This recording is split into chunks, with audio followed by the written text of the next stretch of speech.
करने ये उपस्थित अच्छा परिचय रखुची से होती माननीय श्रीयुक्त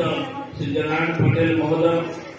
व्यक्तिगत भाव में कदलीपाली प्राथमिक विद्यालय प्रधान शिक्षक भाव में कार्यरत अच्छा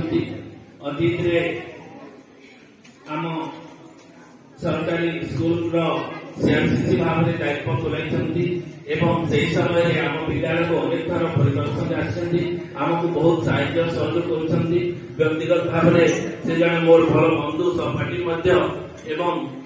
अवसर में स्वागत तथा अभिनंदन ज्ञापन कर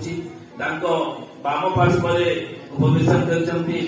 विद्यालय प्रधान